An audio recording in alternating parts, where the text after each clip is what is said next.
Capage TV. Capage TV. Cynthia Capache.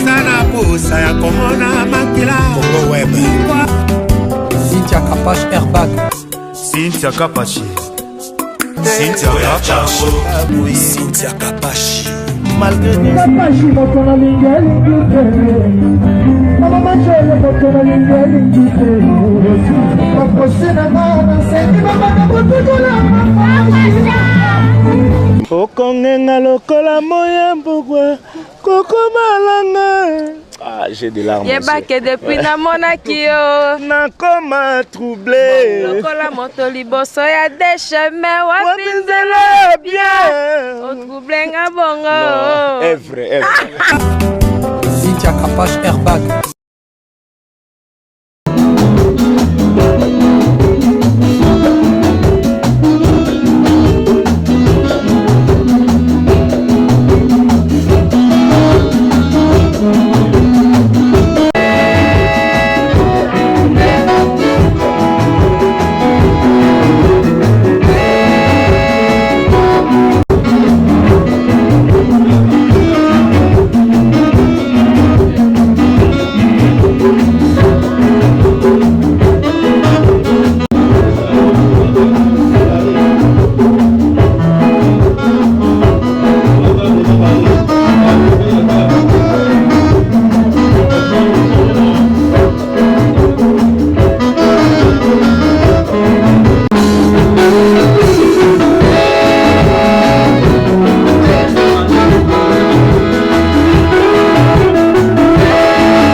Qui nous rejoignez dans ce spécial showcase Zaïko Langa Langa nouvelle formule.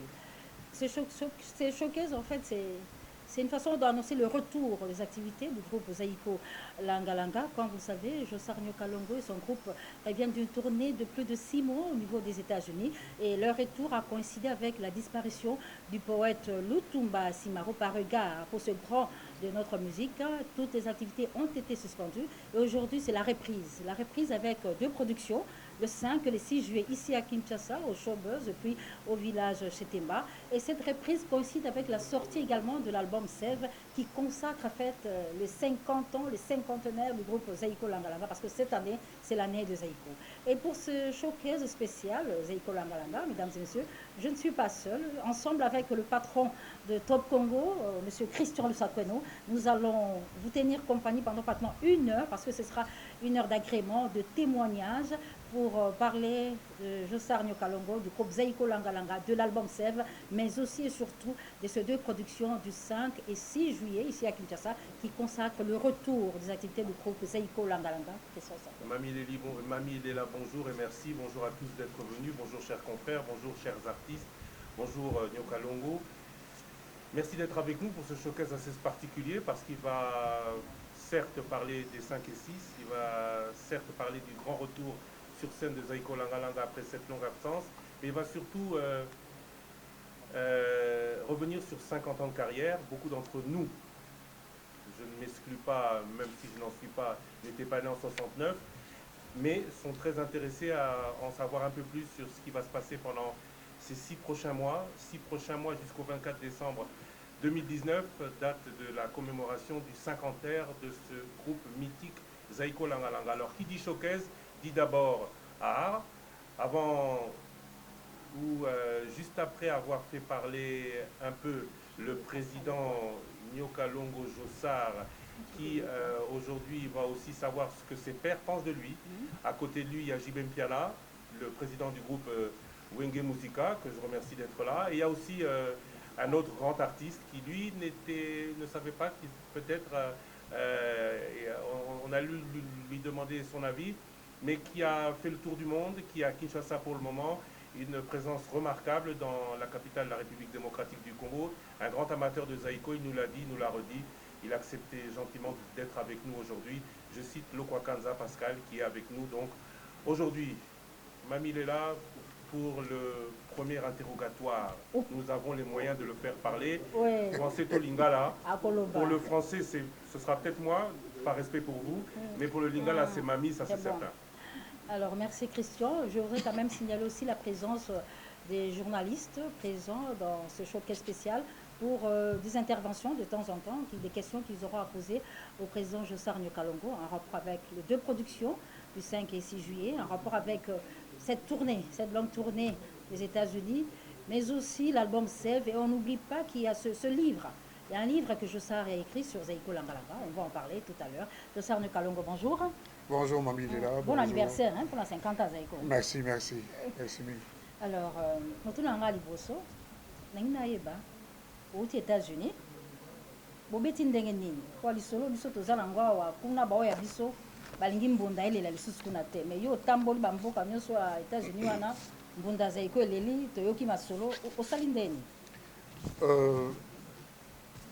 tourne na biso ya États-Unis eleki malamu akanisi nakokomisa nzambe nanga mpona biso ezalaki défi.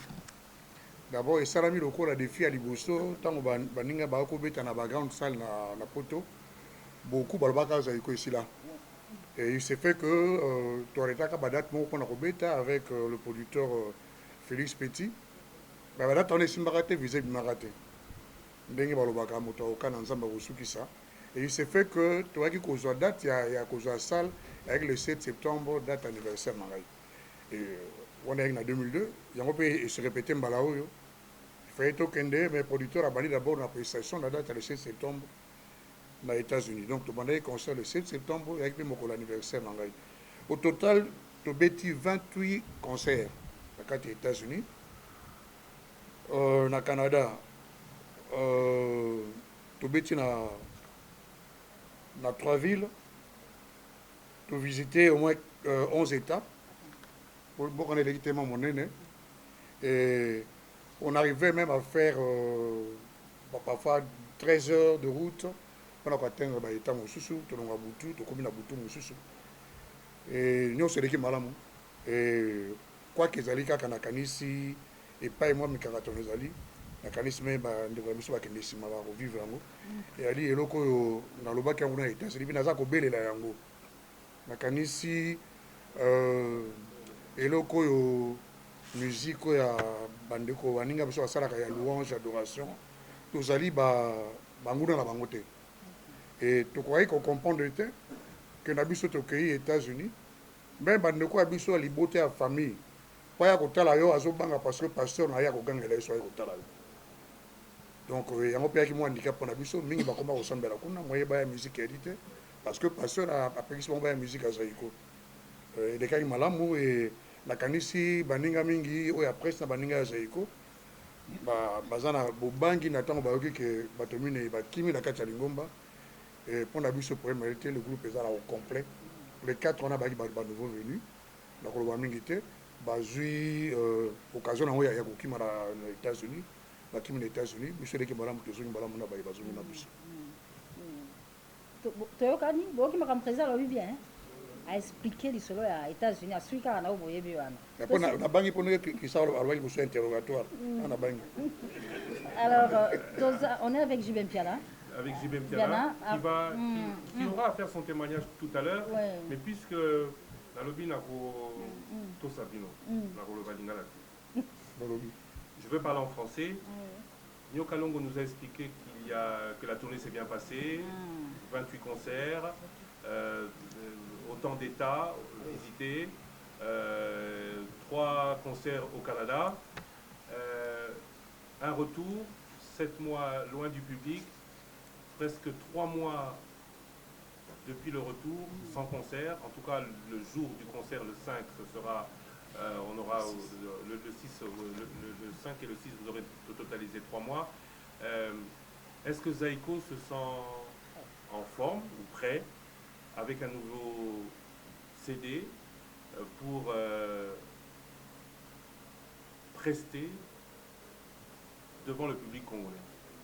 Oui, le groupe est vraiment en forme et nous sommes prêts pour affronter notre public de Kinshasa le vendredi 5 juillet au Showbuzz et puis le samedi 6 juillet au village Temba. Vous avez dit que certains sont partis. Est-ce qu'ils n'ont pas créé un vide? Quand je parle de groupe prêt, est-ce qu'ils n'ont pas créé un vide dans l'ossature du Zaïko Langalanga qui a enregistré un CD qui va bientôt sortir, le Zaïko Langalanga qui a eu la participation certainement de certains de ses chanteurs dans ce CD? Pour nous, ce n'est pas un handicap. Comme je l'ai dit tout à l'heure là, dans l'introduction, le groupe est là. Vous êtes le témoin, vous allez vivre vous-même, vous êtes des chroniqueurs. Vous allez sentir s'il y a un trou parmi ceux-là qui sont partis. Moi, je vous ai dit, ce sont des nouveaux qui sont arrivés dans le groupe. Quand même, certains parmi les membres de la presse ici ne le connaissent même pas. Voilà, mais bien, ils ont bien participé dans cet album. Il y a un qui était guitariste rythmique et l'autre c'était un guitariste mi-soliste et l'autre c'était un chanteur et l'autre c'était un batteur. Pour les chanteurs, tous les chanteurs sont là. Alors, on va passer le micro à nos collègues journalistes. Debomoni, tous les États-Unis. États-Unis, il a tourné, des présidents lobby, 28 concerts, 11 États, et puis à Zongi Kinshasa, ils sont l'album Sève, ils ont salement sorti ce qu'on a dit. L'orchestre est prêt hein, pour les 2 productions. J'ai 28 aux États-Unis, 3 au Canada, ça fait 31. Est-ce que dans le public... Oui, excusez-moi, parce qu'il y a 28 concerts aux États-Unis et 3 au Canada, ça fait 31 prestations. Tout a tourné. Alors, pour la première question, je donne la parole à Madame Solange Kwale, cadre à la télévision Antenne A, journaliste, présentateur de l'émission Pifo, et puis co-présentateur de la très célèbre émission Équipe Longo. Il y a un président Jossar Nyokalongo pour la tournée naé, il y a beaucoup de réussite. Longo il y a peu pour 50 ans, il y a groupe naé, Zaïko Langalanga. Président Jossar on dit ah que Mosali qui a tourné encore près de 6 mois, il va venir voir. Il y a au même moment, les équipes va côté pour Nakaka, les États-Unis, le Canada. Je crois que Bango Bazaki moi ba problème. Moi ba koko so penza pour na kosala concert, tout ça na okota na détail té. Kasi ndenge nini Zaïko Langalanga esalaki ba concert nango sans difficulté na kokoloba. Ba combattant kuna balala ino combien de temps pour oser na ba concert. Ba concert pour oser na ba ndako ba na salon pour ya mwana difficulté. Est-ce que vous êtes na kimia est-ce que pour mekai kosala moi lobby pour na baninga mosusu pe tant mosusu bongsela ba pe terrain. On a dit toujours qui attaque pour que mon côté, surtout aux États-Unis, je vois qu'il y a un ménage sur mon côté. Au Canada, il y a un maloba. Mais il faut que les États-Unis, il y a une appréciation, il y a une policier à la Kawana. bato bandeko basalaka wana na Europe kuna soki osalama bazwi lokola terroriste.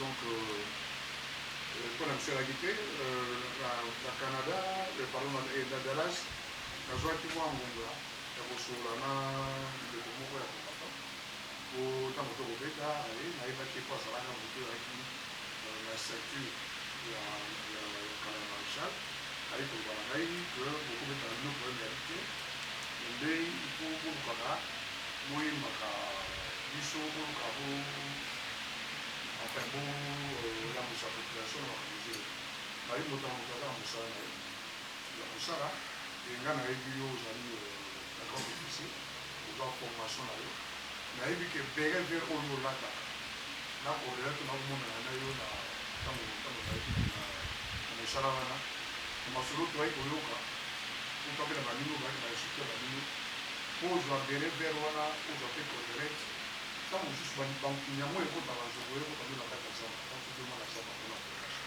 mais lelo naboyi te oza na raison na bino ndenge ozoloba ya kosala komba etu mais comment bokoki kopermettre te bere oyo omonena mpasi yo oza na formation na corelete otanso mokanaka na nino na ngomba e moto ake na ye na magasin ya telefour na paris to na france azwaka sombala tino na ye nzela moko bokomokima na ese biso nakanisi nazokota na polémique te ezali droit na bango ali baraison na bango mais batika biso kosala mpe mosalo ya biso batika biso tokekendaka eya te tokendaka kobetaka poto tozokumisa tel mokozi tokendaka kobetaka nzembo na biso ya maria na nzembo eyenga biso bakobetaka nzembo ya ye soki yali makambo yali personnel na moko ya biso bamusicien baluka balanda na ndenge ya ye moko ezala te baluka barécupre biso tosusu ensemble pour un problème qui ne nous concerne vraiment pas. Merci.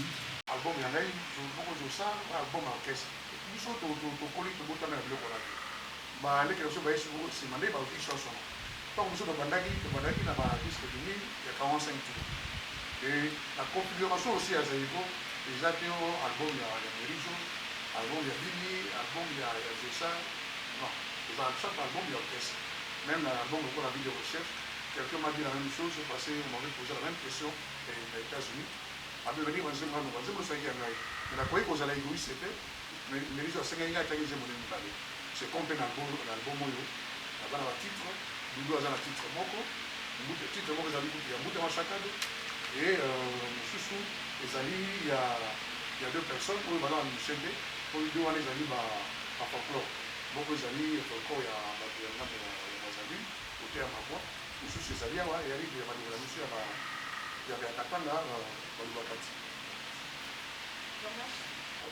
Mongombe ozomona boboka bakatisi bato bautaki na poto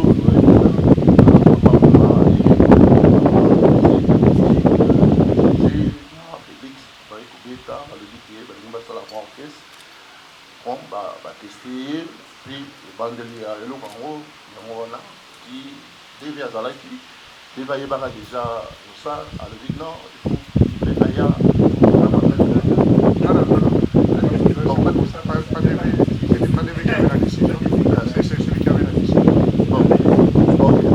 on va parler en duo.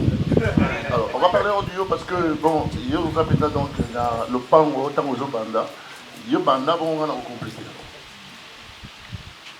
Alors, quand il parlait, c'était pour quelque chose de bon.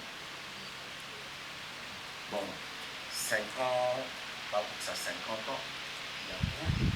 Félicitations à la présidente d'abord. Nous, orchestre, c'est quand même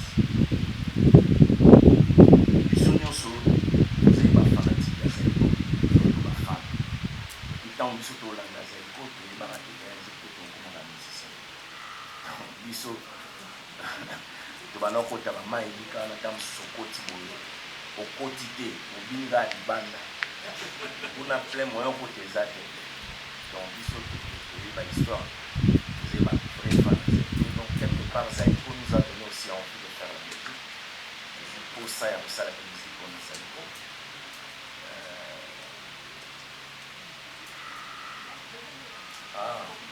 ok. Donc, tout ça, on va souvenir à bien et concert mon groupe à Zaïko et à Makassi, au départ, on a Air Kenza. La base, je me souviens, on a Bangaï, Didier Masela, Alain Makaba, Ouera, tout le concert, on a Awa, tout ça, on a souvenir, voilà. Et puis, l'air Zaïko et Kabouani, là, tout ça, on a dit Bamboum. Vieux Claude, l'Inglés, abanego ya mingi na Kibamboma sikolo moi histoire ya bando na bandani na avenue wana Kibamboma sikolo asale moi sympathie mo na ba master sikolo bango ba bano pour soutenir bango sikolo ngai na Didier Masela na Alain Makaba biso bizoni na côté président tout ça sikolo bango ba wile ba beti wa machete kwa kola basema kwa mbele sikolo Zaïko yo beta na fiki na eba motile o mwa ko ya kana nzete le ba inscrit wana asusuko kele eba ya bon zongo na donc pour nga c'est un honneur ni le mouvement dans ça pena ya Josa président de la observatoire za premier musicien pour comment devenir président au surtout au Landa le bosso va bien un musicien président il me tapé ça pour ça. Donc, les honneurs pour la voir, pour témoigner, pour la vie. Et puis, via la guerre, assis dans le banc, plusieurs fois dans l'émission. Mais j'y vais aux Zola Namaramiens, sur la Nyon Ballon, aux Zola Namaramiens, c'est quand même un bel exemple, non? Un bel exemple, bien sûr. Parce que Constance, on a retrouvé c'est ça, Constance. Zaïko. Nous, sur la zone partie, l'image de Zaïko. On se voit par la face, le président donc à l'obtenir, pour que c'est vendu. Vraiment, on en voit au moins. Donc, je vous remercie. Nous sommes là ensemble, dans la ville de Zaïko. Nous sommes à Zaïko, nous sommes à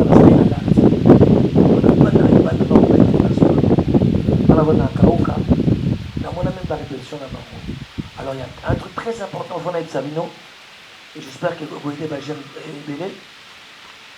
Il y a Bapius. Vous tapez ça dans le livre, on a la guitare, ça il y a Bapius. Il y a Bapius, ça va. Dans les barata, il y a livre, là bas on a mystique. Encore un petit pied, il y a bien, la joie on a bien. Donc je dois beaucoup à Zaïko. Pas seulement le fait que la musique n'est pas haut, j'aimais quand j'étais bon, mais j'aime toujours. Mais il permet à la cheminement dans la Yamoussa, dans la connaissance. Après, il y a des conservatoires bien sûr dans la classe, mais avant, on est là qui n'a pas. Et puis, il tient aussi à dire comme il y a la presse, petit mot à gagner dans la vie, ma peine n'a pas le barati. Il faut maintenant ce qu'on veut. Donc, et voilà quoi, Bakimou Baïdi à monter. Et vous l'aurez moi la tata moi sinanga. Il y a des le kuta makila moko. Donc Zaïko pour nanga, c'est beaucoup de choses. Merci beaucoup pour tout ce que vous avez fait pour nous. Zaïko pour la réalité, bandeko bakende qui va s'arrêter qui s'est passé comment c'est passé non. Zaïko la mission de ma famille à dire. Toi tu ma famille à dire. C'est une histoire même bon moko baïbi à moto on va aller comme moi. Pourquoi famille à dire parce que le VDV était un grand fanatique de la Bantou de la capitale.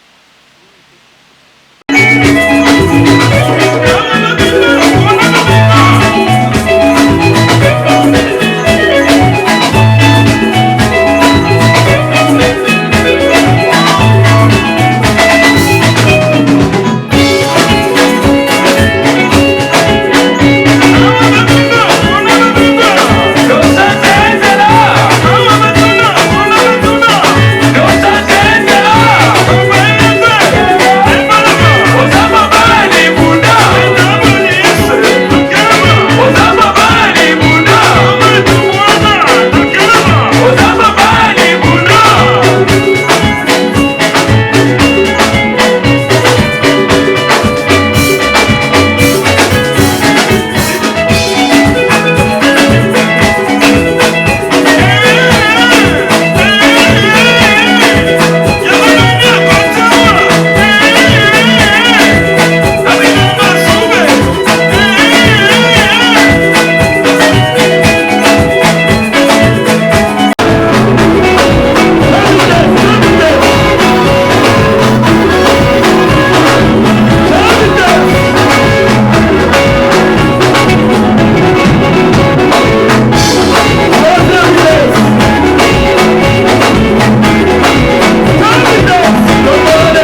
soliste ya kotia mwa chiluba na blue siko bwindi na chiluba oyebi dio ya moluba na mongo ndenge sa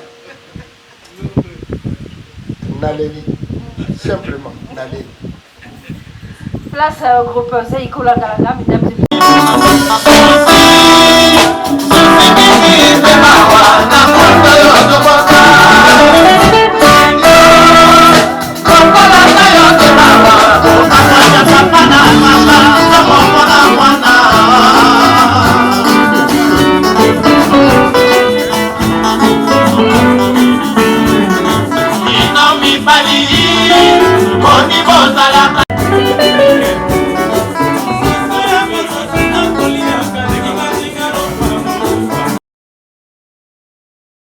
Cynthia Kapash